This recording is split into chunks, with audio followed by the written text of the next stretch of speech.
सभी साईं भक्तों को मेरा नमस्कार। साथियों, आज की कथा प्रारंभ करते हैं। चोरों का, जिन चोरों का, ठगों का जिक्र किया था, उनके पास पहुंचते हैं राणो जी के भैया भाभी। राणो जी तो द्वारका माई में रह रहे हैं। भैया भाभी उनके पास पहुंचते हैं कि जी ऐसे ऐसे हमारे देवर के पास सोना है जो कि साईं ने अपने कब्जे में कर लिया है, हमें वो सोना दिलवाओ।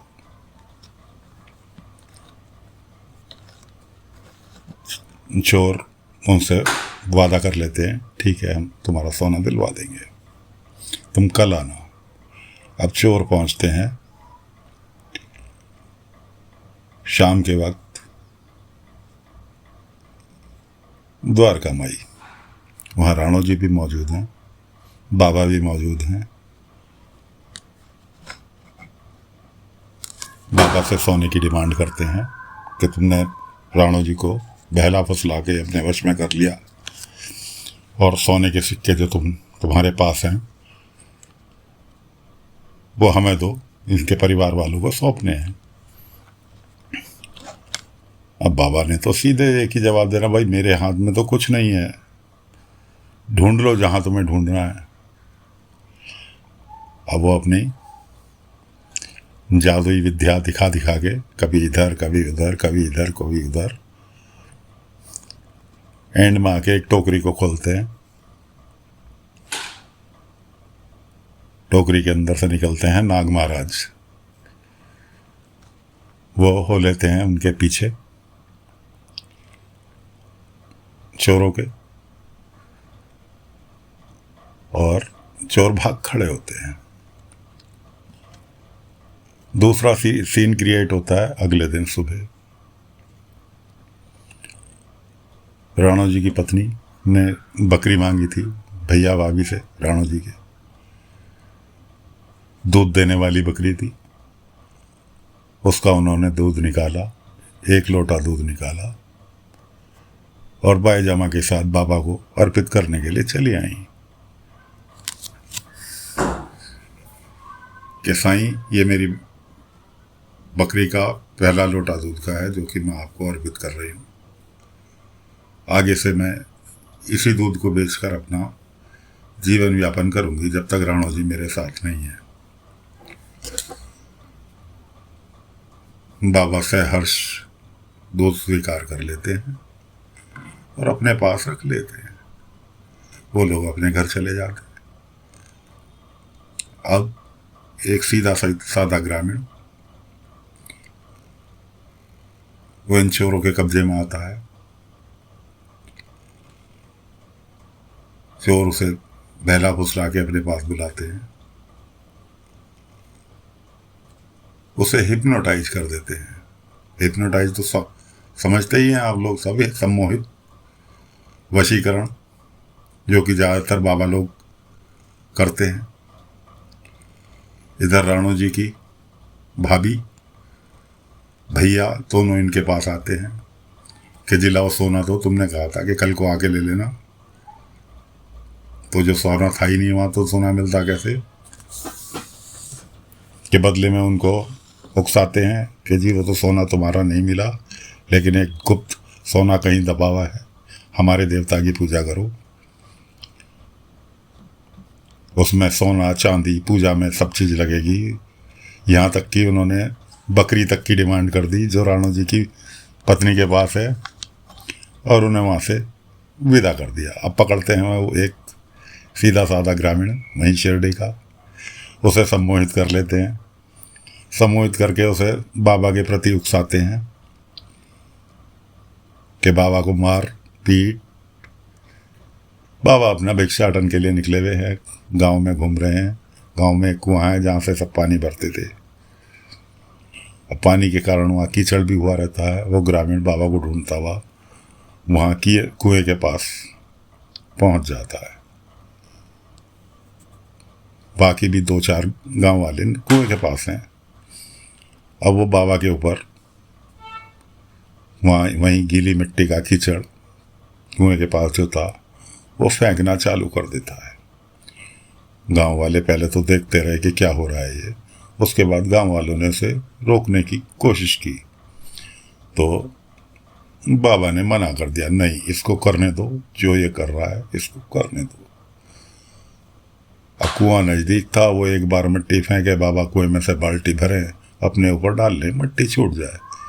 इस तरह से करते करते वो मिट्टी फेंकते फेंकते ग्रामीण थक गया, वहीं मिट्टी में गिर गया। बाबा ने उसे मिट्टी को साफ की, उसे उठाया, उसके सिर पे हाथ रखा, वो सम्मोहन से आज़ाद हो गया। अब वो बाबा से पूछता है मैं कहाँ हूँ। तब गांव वाले कहते हैं कि तू इतनी देर से झूठ बोल रहा है, बाबा के ऊपर मिट्टी फेंक रहा है, कीचड़ फेंक रहा है। बाबा ने कहा नहीं, गलती इसकी नहीं है, ये इसके कारण मुझे कुछ करने का मौका मिला। मैंने इसके कारण 108 बार स्नान किया, जो कि वैसे संभव नहीं था। ये मिट्टी फेंकता गया और मैं बार बार स्नान करता गया। मैं 108 बार इसके कारण स्नान किया। अब वो ग्रामीण जो है चिंतित कि ऐसा कैसे हुआ, मैं तो साईं को इतना मानता हूँ, इतनी इज्जत करता हूँ, सभी वो बाबा के पैर पकड़ लेता है कि साईं मुझे क्षमा कर दो।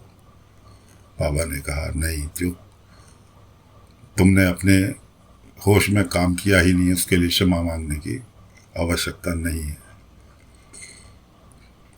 इस तरह से ग्रामीण बार बार क्षमा मांगता रहा, बाबा उसको मना करते रहे, बाबा ने उसको क्षमा कर दिया। सभी लोग अपने अपने घर के लिए प्रस्थान कर गए, बाबा अपने द्वारका माई चले गए। अब बारी आती है पाटिल जी की माता जी की। पाटिल जी की माता जी पहुंचती है उन धोखेबाज चोरों के पास। चोर प्रोग्राम बना ही रहे हैं, चोरों के साथ जो एक लेडीज है, एक जेंट्स है, एक बच्चा है, वो तीनों प्रोग्राम बना रहे हैं। पाटिल जी के पास एक पुश्तैनी खंजर है जो बहुत कीमती है। पाटिल जी उसका अभी जिक्र ही कर रहे थे परिवार में कि इस खंजर को संभाल के कहीं सुरक्षित जगह पर रखना जरूरी है, ये पुश्तैनी खंजर है। वो उस खंजर को का पता उनको कैसे चल गया, वो उस खंजर को हथियाने की फिराक में है। इतने में पाटिल जी की माता जी उनके पास पहुंच जाती है। अब वो तो पूरी खैर खबर कुछ भीमा से, कुछ बच्चे के द्वारा, कुछ पूरी गांव की उन्होंने हिस्ट्री जान रखी है कि कौन किस चीज़ से ग्रसित है। पाटिल जी की माता जी को देखकर शक पकाते हैं कि कहीं इन्होंने हमारी बात तो नहीं सुन ली, लेकिन उन्होंने कुछ नहीं सुना। उनको बुलाते हैं कि ये हमारे इष्ट देव हैं, बताओ क्या तुम्हारी इच्छा है। ज़बरदस्ती का नाटक करके कि तुम अपनी बहू से परेशान हो, बेटे से परेशान हो, क्योंकि वो अपनी बीवी क्या सुनता है। बस पाटिल जी की माता जी को और क्या चाहिए था कि बहू के कि चार जने बुराई करे। वो आ गए उनके सम्मोहन में। उन्होंने अपने पास से मिठाई जादुई जोर से बना के दी, जो कि बाबाओं का काम होता है पब्लिक का बेवकूफ़ बनाना। मिठाई दी कि ये मिठाई रात को पूरे परिवार को खिला देना, तुम भी खा लेना, और कल से तुम्हारी बहू बेटा तुम्हारे वश में हो जाएंगे, तुम्हारी सुनेंगे, किसी और की नहीं सुनेंगे। वाह, पाटिल जी की माँ को तो बहुत सुन के अच्छा लगा कि हाँ, साईं की नहीं सुनेंगे, मेरी सुनेंगे। तो दोस्तों, पाटिल जी की माँ वहाँ से मिठाई लेके अपने घर के लिए प्रस्थान कर लेती है। चोरों के पास कुलकर्णी सरकार का बुलावा आता है। कुलकर्णी सरकार अपनी बहन किससे दुखी है। वो जब वो आके उनके पास धरी जाती है कि वो अपने ससुराल जाने का ही नाम नहीं लेती, तो कुलकर्णी सरकार ने इसलिए उन्हें अपने पास बुलाया कि भाई तुम बहुत देवी देवता वाले हो, शक्तिशाली हो, सिद्धि प्राप्त हो, कि मेरी बहन का कुछ इलाज करो। तो अब दरबार लगा हुआ है कुलकर्णी सरकार के यहाँ। कुलकर्णी सरकार के यहाँ उन्होंने अपना ज़बरदस्ती का दरबार बनाया। एक पत्थर उठा के जो वो रास्ते में से लेके आए थे, टीका वीका लगा के उसे अपना देवता बना रखा था, वो पत्थर ले जाके कुलकर्णी महाराज के सजा दिया। कुलकर्णी की बहन दोनों सामने सोफे पे बैठे हैं, जैसे सोफे हुआ करते थे उस जमाने में। उन वो जमीन में दरी पे बैठे हुए हैं।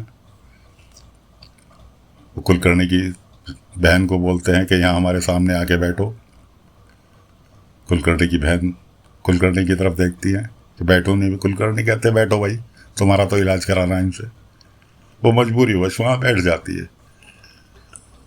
तो दोस्तों, आज की कथा यहीं समाप्त करते हैं। आगे का हाल कल के भाग में सुनाएंगे। आज के लिए बस इतना ही। कुलकर्णी किस किस को चोरों ने ठगा, बाबा ने किस किस को बचाया,